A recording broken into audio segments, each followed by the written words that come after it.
Commander Zektar stood on the ridge overlooking the human settlement below. His mandibles clicked with amusement as he observed the primitive structures through his advanced tactical visor. The settlement looked like a child's toys scattered across the dusty plains of New Montana, a human colony world on the edge of conquered space. "Pathetic," he muttered, his voice carrying through the communication channels to his battalion of elite Korthax warriors. 2,000 of the Empire's finest soldiers stood behind him, their sleek black armor gleaming in the twin suns' light. Each warrior towered 9 feet tall, genetically enhanced and cybernetically augmented to be the perfect killing machines. The Galactic Empire had conquered 1,000 worlds. Species far more advanced than these hairless apes had fallen before their might. The Zelanti with their psychic powers, the mechanoids with their vast AI networks, even the ancient ethereals with their dimension-shifting technology, all had bent the knee or been wiped from existence. And now they faced humans, soft, pink creatures that had barely mastered interstellar travel. Their ships were slow, their weapons primitive, their bodies fragile. The Empire's military analysts had laughed when they reviewed humanity's defensive capabilities. Projectile weapons, chemical explosives. How quaint. Zektar raised his plasma rifle, its energy core humming with barely contained power. One shot could vaporize a city block. The humans below had no idea what was coming. Their sentries walked their rounds, unaware that death watched from above. "Sir, all units in position," his lieutenant reported. "Aerial squadrons ready to strike, ground forces awaiting your command." The commander savored the moment. This would be over in minutes. Another world for the Empire, another species to serve or perish. He had done this countless times before. The outcome was never in doubt. Below in the settlement, humans went about their daily lives. Children played in the streets. Merchants sold their wares in the market square. Farmers tended their crops in the surrounding fields. They had received the Empire's ultimatum 3 days ago: surrender unconditionally or face annihilation. Predictably, stupidly, they had refused. Zektar activated his helmet's magnification, studying the human defenses. A few bunkers made of concrete and steel, some mounted guns that looked like they belonged in a museum, trenches dug around the perimeter. Did they really think ditches in the dirt would stop the Empire's hover tanks? "Look at them scurrying about," Sub-Commander Vexen said, joining him on the ridge. "Like insects before the storm. Do they truly believe they can resist us?" "Humans are known for their stubbornness," Zektar replied. "The intelligence reports mention it repeatedly. They refuse to accept reality even when it stares them in the face." "Their stubbornness will make fine fertilizer for their crops," Vexen laughed, a harsh sound like grinding metal. The Empire's forces were arranged in perfect formation. Hover tanks floated silently behind the infantry, their antimatter cannons ready to turn the settlement to glass. Attack craft circled high above, invisible to human sensors. Drop pods filled with shock troops waited in orbit, ready to rain down like meteors. It was overkill, really. A single company could have taken this settlement. But the Empire believed in making examples. When the other human colonies saw what happened here, they would surrender without firing a shot. Fear was a wonderful tool. Zektar checked his chronometer. The attack would begin at local noon, when the suns were highest and the humans would be sluggish from their midday meal. Psychological warfare was just as important as conventional weapons. Strike when the enemy least expects it, when they feel safest. "Sir," his communications officer interrupted, "we're intercepting transmissions from the settlement. They seem to be singing?" "Singing?" Zektar frowned. "Military communications?" "No, sir. Civilian channels, multiple voices. It appears to be some kind of gathering?" Curious, Zektar tuned into the frequency. Human voices filled his helmet, raised in what they called song. The words were in their trade language, Something about homes and freedom and standing together. How touching. They sang while death prepared to descend. Perhaps it's a religious ceremony, Vexen suggested. Many species turn to their gods before the end. The humans have a saying, Zektar mused. Hope springs eternal. They hope even when hope is foolish, even when hope is death. He had studied human military history as part of his preparation. It made for amusing reading. Their wars were chaotic, brutal affairs. No finesse, no elegance. They threw bodies at problems until the problems went away. Their greatest victories came from endurance, not superior tactics or technology. But endurance meant nothing against the Empire. You could not endure antimatter. You could not outlast a civilization that spanned half the galaxy. You could not hope your way past shields that could withstand supernovas. 5 minutes to engagement, Zektar announced. All units, final weapons check, victory formation. Today we add Earth's children to the Empire's collection. His warriors roared their approval, a sound that shook the very air. On any other world, that alone would have sent the defenders fleeing. But the humans below didn't run. They couldn't hear it, of course. They were too far away and their primitive equipment couldn't detect the Empire's presence. But even if they had heard it, Zektar suspected they would have stood their ground. Foolish. Admirable, perhaps, but foolish. The commander's helmet display showed tactical data streaming past. Troop positions, weapon status, shield integrity, atmospheric conditions. Everything was perfect. Optimal conditions for slaughter. He thought about the report he would write afterward. Another flawless victory. Another world brought to heel. His name would be added to the roll of conquerors, joining the thousands who had expanded the Empire's reach across the stars. His larvae would speak his name with pride. 2 minutes, he announced. The singing from below had stopped. Now there was movement in the settlement. Had they detected something? No. Impossible. The Empire's stealth technology was beyond their comprehension. They were simply going about their insignificant lives, unaware that death counted down the seconds. Zektar's finger moved to the trigger of his plasma rifle. He would fire the first shot himself.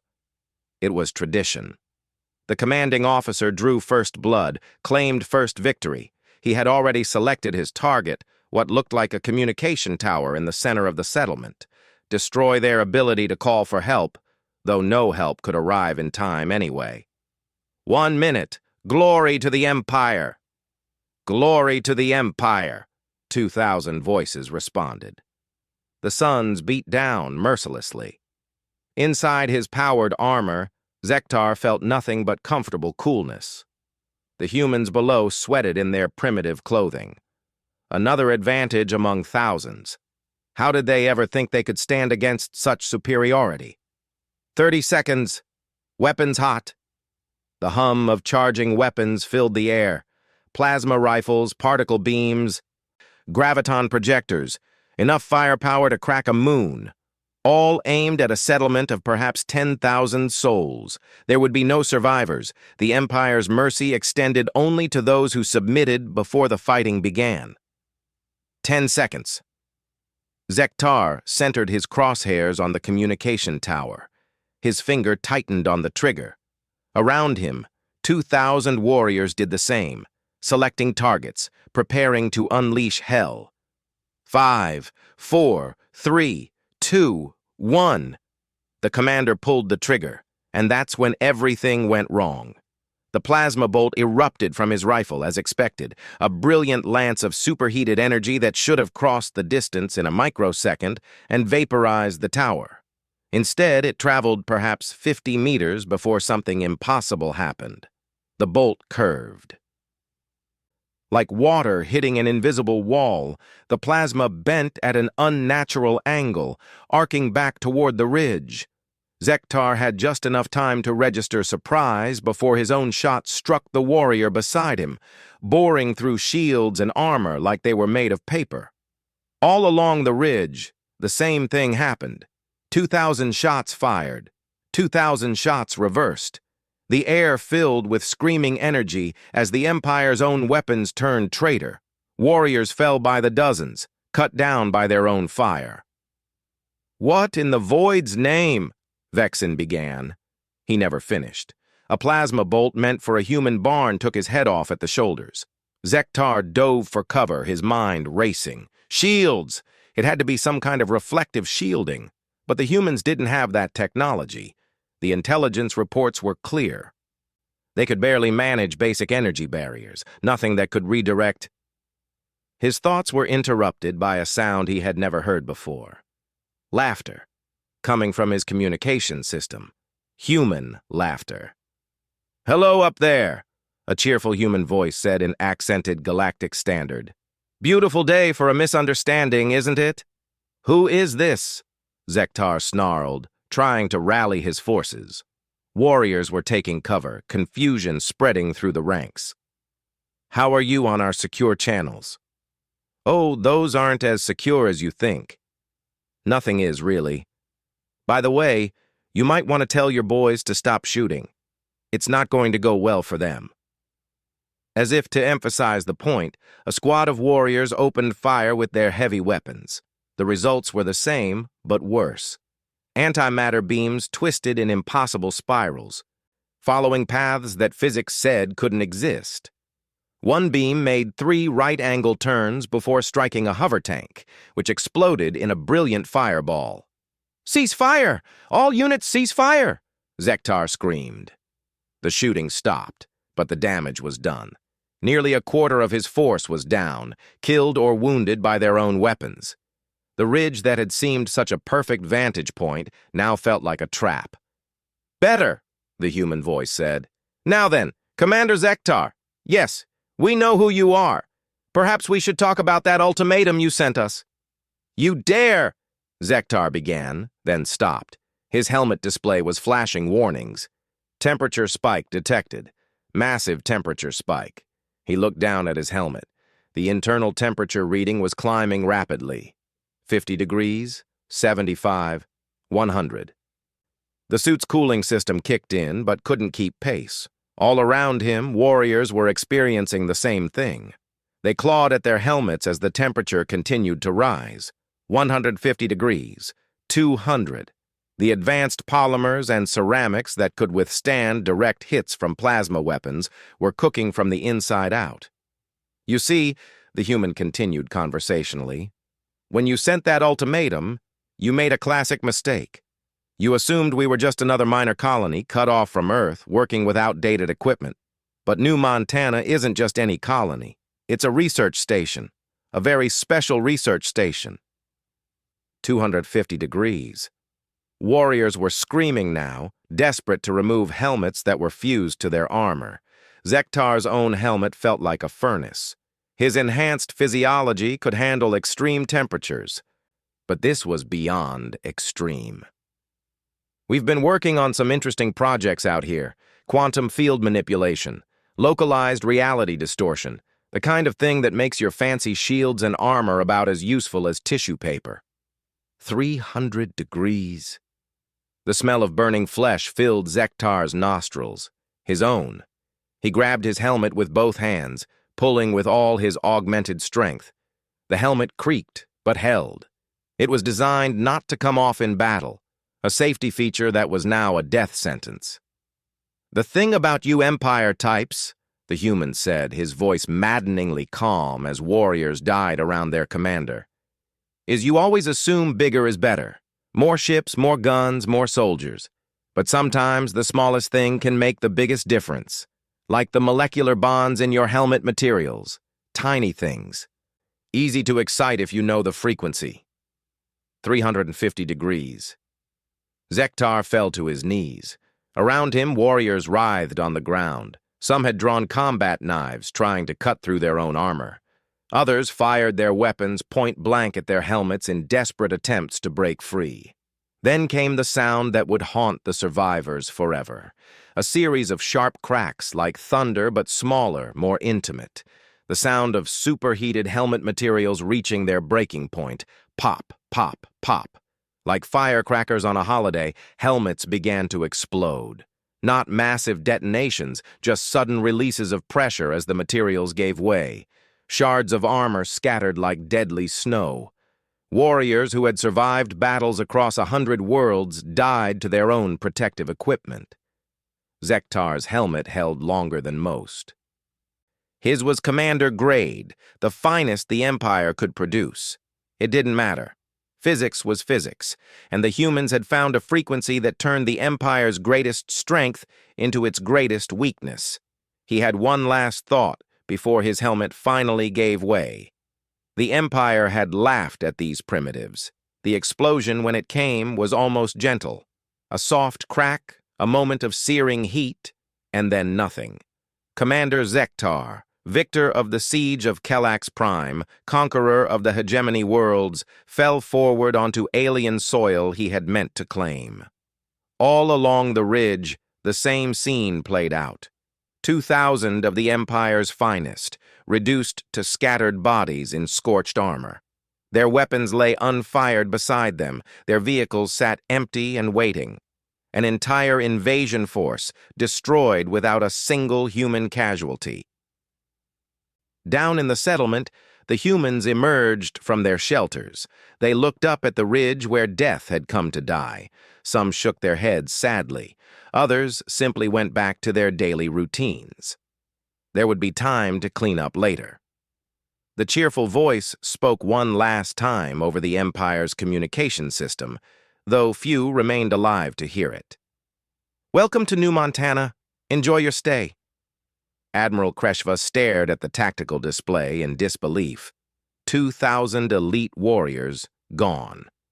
An entire battalion wiped out without firing a shot that hit its target.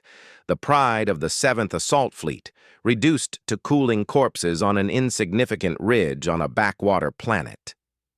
"Run the sensor data again," she ordered, her 4 arms gripping the command podium hard enough to leave dents in the metal. "Admiral, we've analyzed it 16 times, her science officer replied nervously. "The results remain consistent.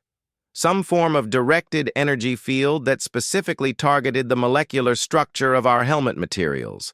The frequency modulation was precise to 14 decimal places." The bridge of the Imperial dreadnought Inevitable Dominion was silent, except for the hum of machinery. 50 of the Empire's best tactical minds stood frozen, trying to process what they had witnessed. Below them, the planet New Montana spun lazily, looking deceptively peaceful. "How?" Kresheva's voice was dangerously quiet. "How did primitives who haven't even developed faster-than-light communication create such a weapon?" Nobody answered. Nobody had an answer. The Admiral turned to her intelligence chief, a spindly Nexari whose compound eyes were currently displaying every shade of anxiety. "Your report said they had projectile weapons and chemical explosives. Your report said they posed no threat. Your report said this would be a routine subjugation." "Admiral, The intelligence was thorough.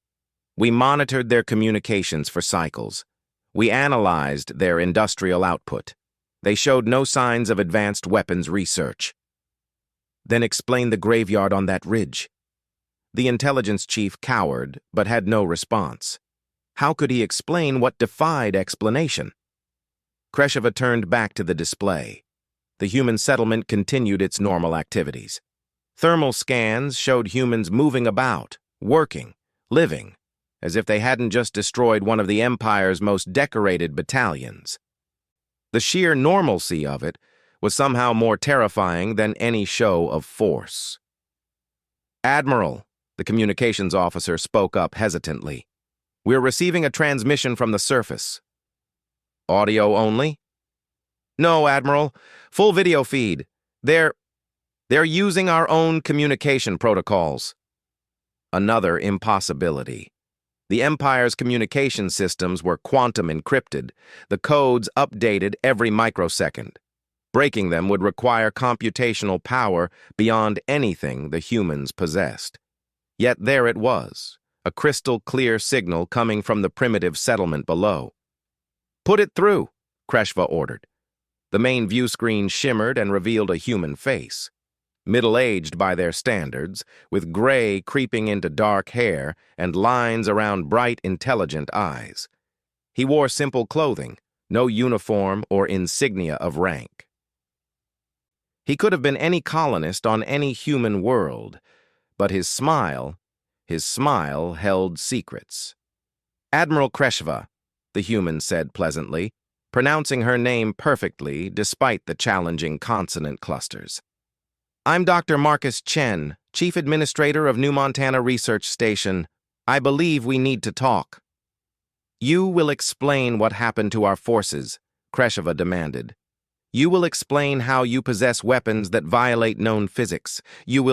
I will pour myself some coffee," Dr. Chen interrupted, reaching for a steaming mug. "Would you like some? No? Pity. We grow it locally. Quite good, actually." The casual dismissal of her authority made Kreshva's crest flare. No one interrupted an admiral of the Empire. No one treated the Empire as if it were a neighbor dropping by for a chat. "Now then," Chen continued after taking a sip, "let's discuss your situation. You have what? 50 ships in orbit, the inevitable Dominion, 3 battle cruisers, a dozen heavy cruisers, and the rest support vessels. About 100,000 personnel total. Impressive. Very impressive." "You dare threaten the Empire?" Kreshva snarled. "Threaten? No, Admiral. We don't threaten. We simply explain realities. The reality is that every piece of technology you have contains materials we can manipulate. Your hulls, your weapons, your life support systems, even the synthetic fibers in your uniforms. We've had 3 days since your ultimatum to analyze everything." Dr. Chen set down his mug and leaned forward slightly.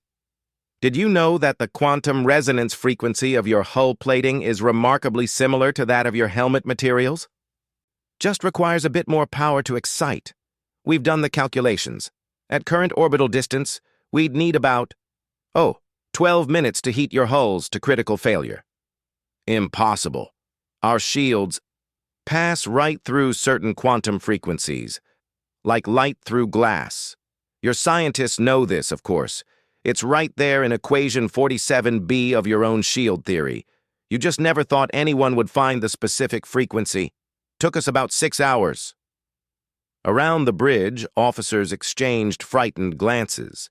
This human was citing classified imperial science, equations that weren't even in the military databases. "You're bluffing," Kreshva said, but doubt crept into her voice. "Am I?" Chen smiled sadly. "Admiral, we didn't want this. We came to this world to conduct our research in peace, to push the boundaries of human knowledge. But then you arrived with your ultimatums and your threats, and we were forced to demonstrate why that was a mistake. One settlement cannot stand against the Empire. Even if you destroy this fleet, more will come. Larger fleets, angrier fleets." "Yes, I imagine they will. And they'll find the same thing you did. You see, Admiral, humans have a saying, 'Necessity is the mother of invention.' You made us necessary. You forced us to invent." Chen stood and walked to a window, gazing out at something beyond the camera's view. "Do you know what we were researching here? Practical applications of quantum field theory, ways to manipulate matter at the subatomic level. Peaceful applications, better materials, more efficient energy storage, medical breakthroughs. But when you threatened our children, our families, well, we found other applications." "The Empire has conquered thousands of species," Kreshva stated. "What makes you think you're special?" Chen turned back to the camera, and his expression was no longer pleasant. For the first time, the Admiral saw what lurked beneath the friendly exterior. A cold, calculating intelligence that had turned theoretical physics into a weapon that killed gods. "Because, Admiral, every species you've conquered fought you with their own weapons. Energy beams against energy beams, ships against ships. They met you on your terms, with your rules. But humans cheat." He returned to his desk and pulled up a holographic display. Even through the video feed, Kresheva could see it showed technical diagrams of impossible complexity. Right now, 17 other human colonies are receiving our research data. By tomorrow, 50 will have it. By next week, every human settlement in the galaxy will be able to do what we did. And we're not stopping there. We're already working on the next generation. Weapons that don't just reflect your shots or cook your helmets. Weapons that make the very atoms of your ships forget how to hold together. The Empire will glass your worlds from beyond your range, Kresheva threatened. With what? Chen asked mildly. Your antimatter weapons? The ones that require magnetic containment using field generators made of the same materials we can destabilize? Your relativistic kinetic weapons? The ones that need targeting computers with quantum processors we can scramble? Your Nova bombs? The ones with triggers so delicate that a quantum field fluctuation would set them off in your own magazines? Each question hit like a physical blow. The humans had studied not just the Empire's defenses, but their entire military doctrine. They knew exactly how every weapon worked and exactly how to turn it against its users. But here's the truly interesting part, Chen continued. We're not going to attack you. We're not going to invade your worlds or topple your government. We're simply going to exist. And every time you try to take a human world, you'll lose. Not most of the time. Every time. You cannot protect every human settlement. You cannot be everywhere. We don't have to be. Chen pulled up another display, this one showing a star map. Points of light marked human colonies scattered across the galactic arm. Each colony will develop their own variations, their own innovations. What works here might not work on high-gravity worlds, so those colonies will create something else. Ice worlds will develop different solutions than desert worlds. Each failure of yours becomes data for us. The Admiral's tactical mind saw the implications immediately. The Empire's strength came from standardization. One military doctrine. One set of technologies. One way of war that had proven successful against every enemy. But if each human world developed unique defenses, if each battle required completely different tactics. You're not trying to defeat the Empire, she said slowly. You're trying to make it too expensive to fight you. Now you're beginning to understand. Chen's smile returned, but it held no warmth. Wars aren't won by the side with the biggest guns, Admiral. They're won by the side that makes the other side quit. And we're very, very good at not quitting. This is not over, Kresheva said. No, it's not. You'll report back to your capital. There will be debates in the Imperial Senate. Hawks will scream for vengeance. Moderates will urge caution. Scientists will demand to study our technology. And while you argue, we'll keep researching. Keep sharing. Keep getting better at turning your strength against you. Chen leaned back in his chair. But I'll make you a counteroffer to your ultimatum. Leave. Take your dead if you want. We'll help you recover them. Go back to your empire and deliver this message. Human space is off limits. Any ship that enters our territory with hostile intent will not leave. We want no part of your empire, and you want no part of what we're becoming. The Empire does not negotiate with primitives. Then don't negotiate. Just leave.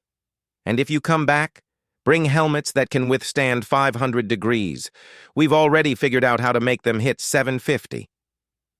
The transmission ended, leaving the bridge in stunned silence.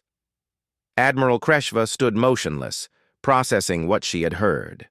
Around her, officers waited for orders, for the rage and defiance that should come when primitives dared to dictate terms to the Empire. But Kresheva was old, had seen many battles, conquered many worlds. She knew the difference between pride and stupidity, and she knew something else. The humans weren't bluffing. Navigation, she said finally.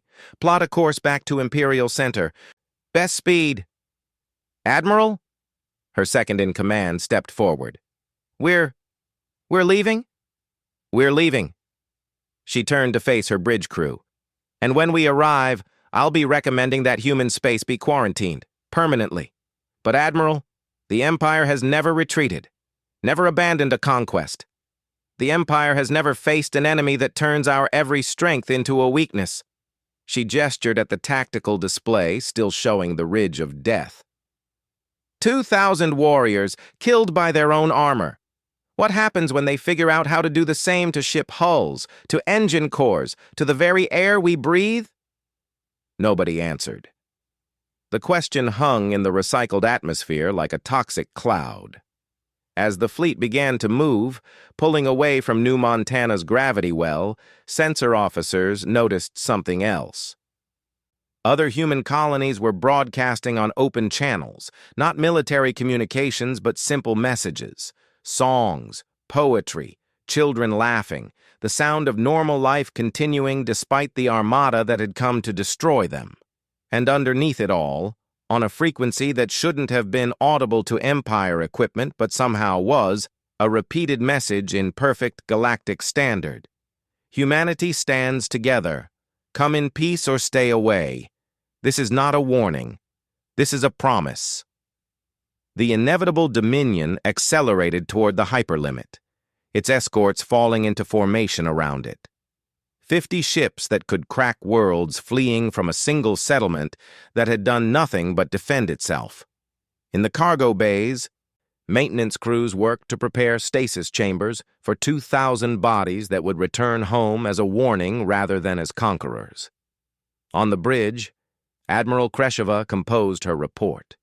She chose her words carefully, knowing they would determine the fate of future interactions between the Empire and humanity.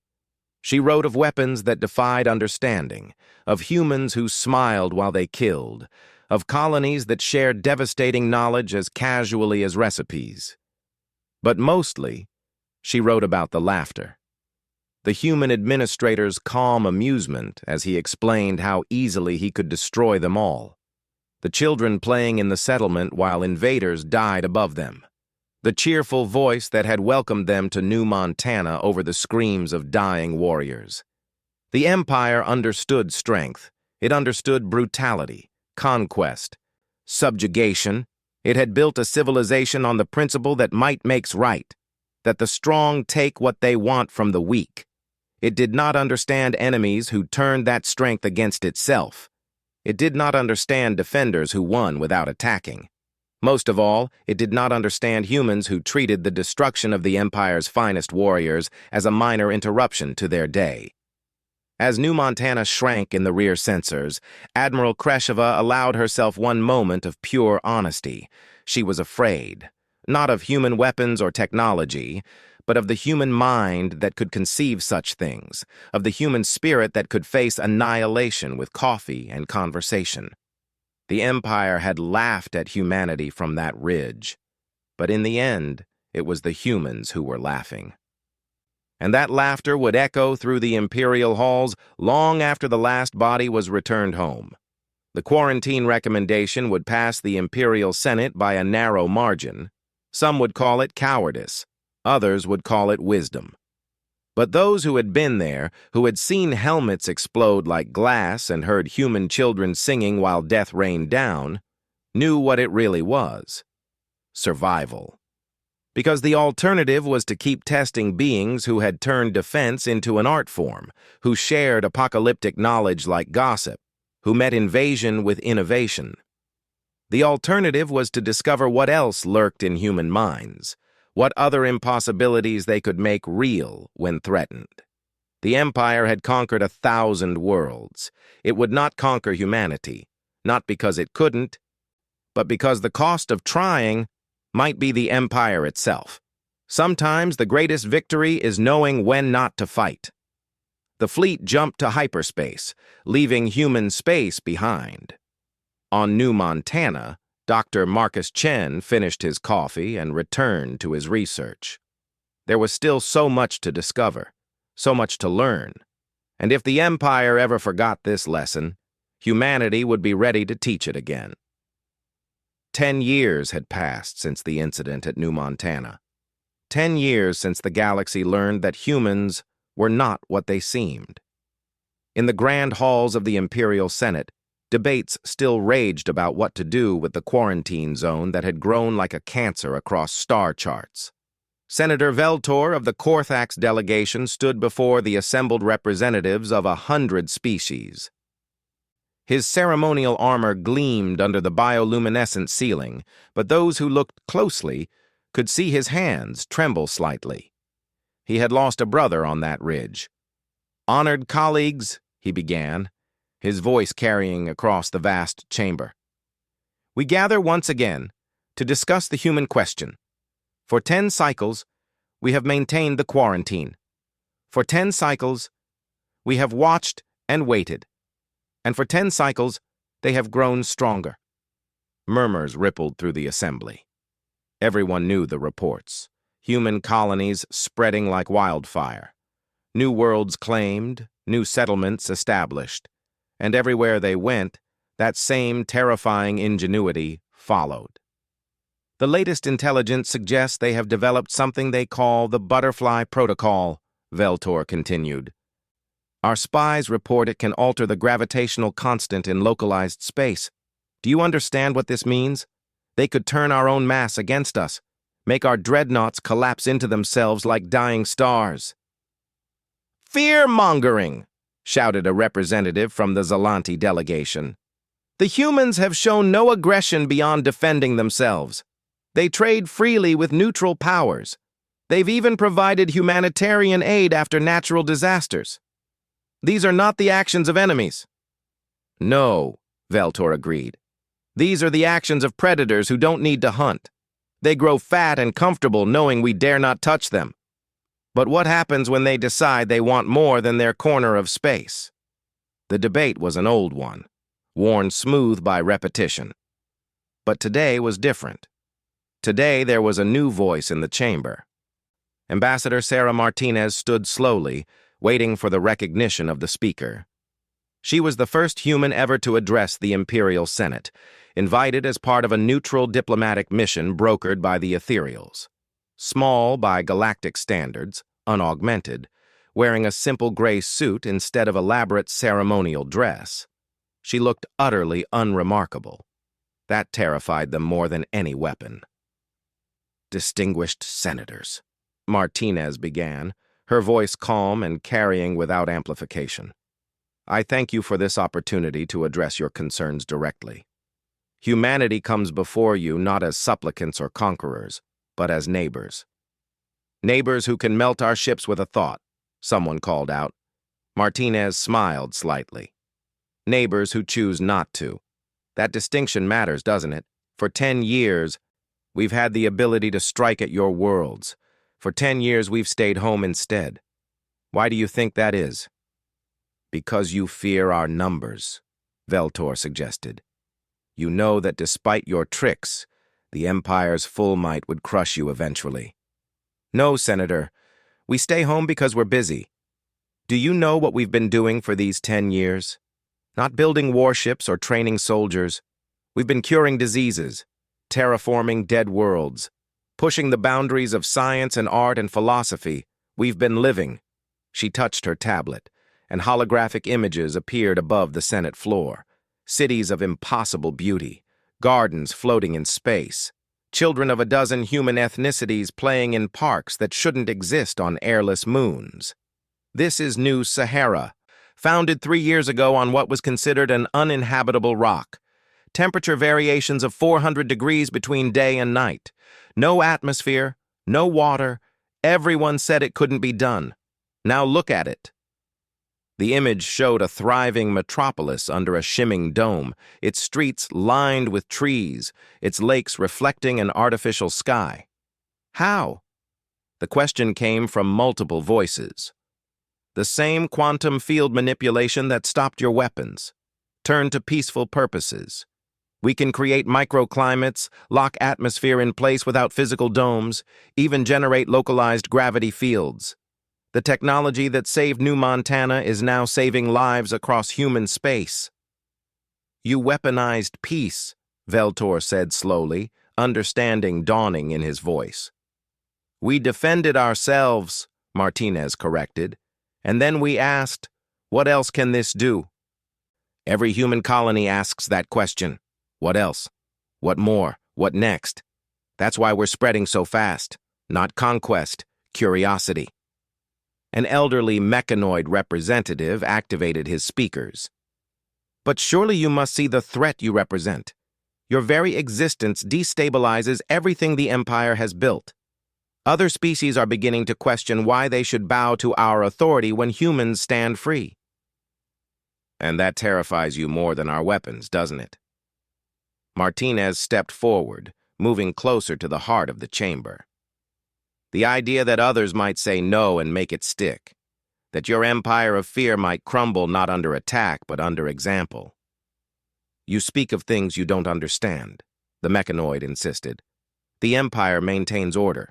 Without us, there would be chaos, wars between every species, every world. Would there?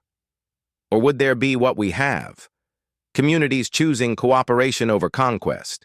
Differences settled by negotiation rather than annihilation. Martinez gestured around the chamber. How many of you are here by choice versus fear? Uncomfortable silence answered her. But we're not here to topple your government, she continued. We're here to make an offer, an exchange. She touched her tablet again. New images appeared. Technical diagrams, medical data, agricultural yields that seemed impossible. We propose trade. Real trade, not the tribute you're used to. We'll share certain technologies. Medical advances that could extend lifespans across the galaxy, agricultural techniques that could end famine, energy systems that could power civilizations for millennia. In exchange, you leave human space alone and allow any system that wishes to leave the Empire to do so peacefully. The chamber erupted. Shouts of outrage mixed with cries of interest. The speaker had to use his ceremonial staff 3 times to restore order. You would break the Empire, Veltor accused. The Empire is already breaking, Martinez replied calmly. 7 systems have declared independence in the last year alone. Your military is stretched thin trying to hold them. Your economy struggles under the weight of constant expansion. You're conquering yourselves to death. And you would accelerate this collapse? We would offer an alternative to collapse. Transform from an empire of conquest to an alliance of choice.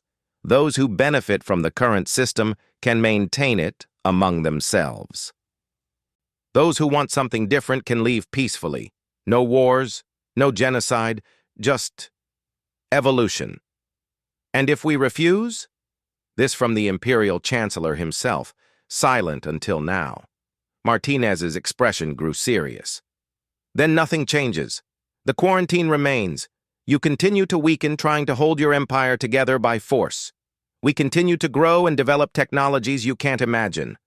And in 50 years, or 100, when your empire finally falls apart on its own, we'll still be here, still offering the same choice. But by then, she added quietly, we might be offering it from a position of such strength that it won't really be a choice anymore. Right now, you can negotiate as equals. Later, who knows? The threat was subtle, but clear. Humanity wouldn't conquer. They would simply become so advanced, so beyond the Empire's ability to threaten, that the power dynamic would shift completely. They were offering the Empire a graceful exit from history's stage rather than a violent shove. You said certain technologies, the Chancellor noted. Not all. We're neighbors, not fools. The defensive technologies remain ours. But medical knowledge, agricultural science, energy production, these we'll share freely. Imagine what the Empire could become if it focused on improving lives rather than ending them. Pretty words, Veltor spat. But you still killed 2,000 warriors without mercy. Warriors who came to kill our children. For the first time, steel entered Martinez's voice. We offered them the same choice we offer you now. Leave in peace or face the consequences. They chose consequences. Choose better. Hours of debate followed. Some senators raged against human arrogance. Others quietly calculated the benefits of the proposed trade. The younger species, those newest to the empire's yoke, listened with particular interest. Finally, the chancellor called for recess. The Senate would reconvene in 3 days for a formal vote. Martinez was escorted to guest quarters that were both luxurious and thoroughly monitored. She didn't mind. Everything was proceeding as the sociologists had predicted.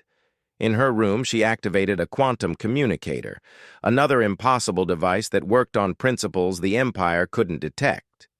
Dr. Marcus Chen's face appeared, older now, but still carrying that same keen intelligence. "How did it go?" he asked. As expected, they're terrified but tempted. The medical data particularly interested them. Several species suffer from genetic disorders our techniques could cure. And the military faction? Led by the Korthax, as predicted. They can't see past their dead warriors to the future we're offering. But they're outnumbered by species who joined the Empire through conquest rather than choice.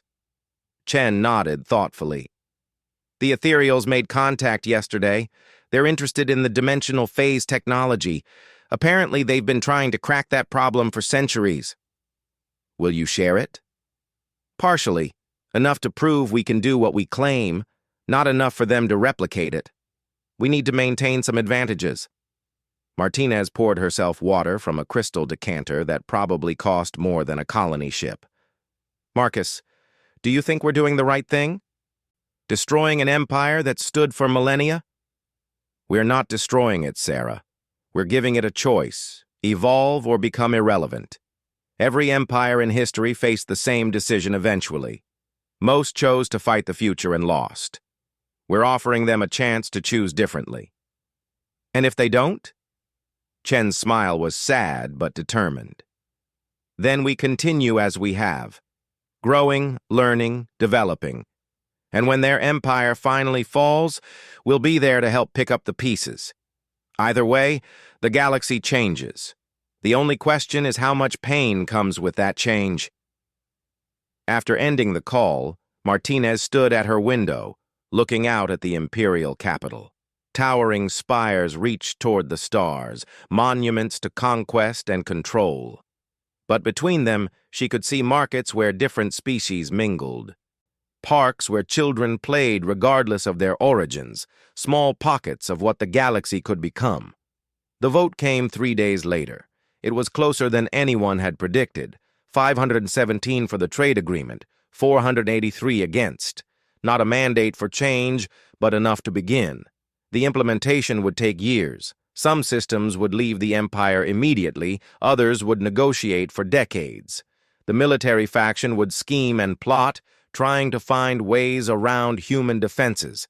They would fail, each failure teaching humanity new ways to protect themselves and others. But the crucial moment had passed. The Empire had chosen evolution over extinction, transformation over destruction, not because they were conquered, but because they were offered something better than conquest.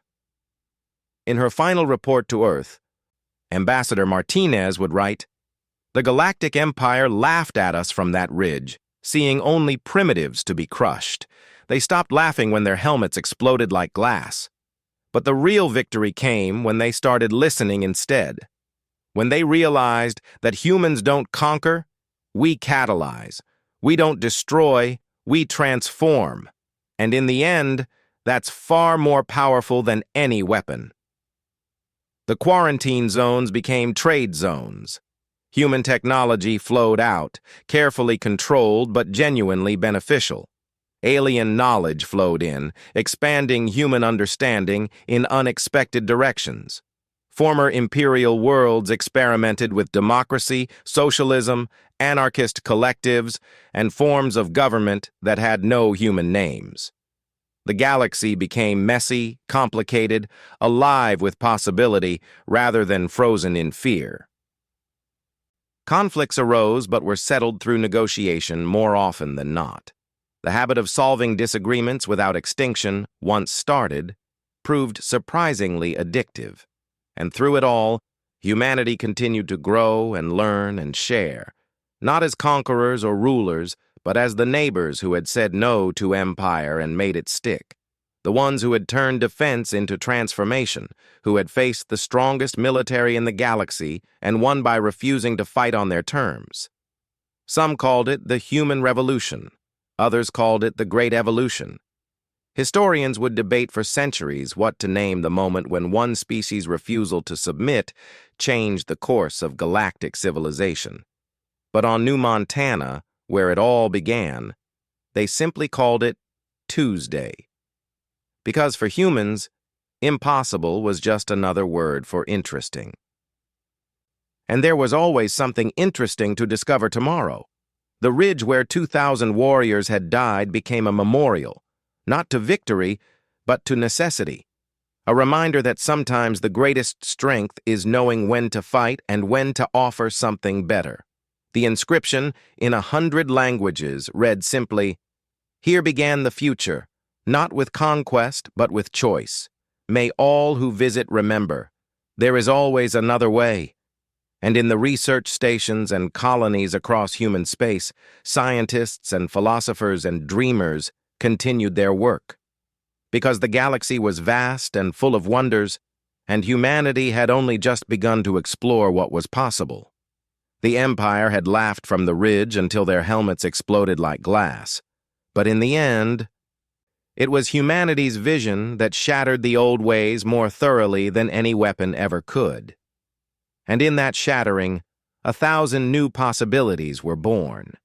The future was no longer about who had the biggest guns or the strongest shields. It was about who could imagine the most interesting tomorrow and make it real. In that contest, humanity had advantages that no empire could match. After all, they'd had plenty of practice turning the impossible into the inevitable, and they were just getting started.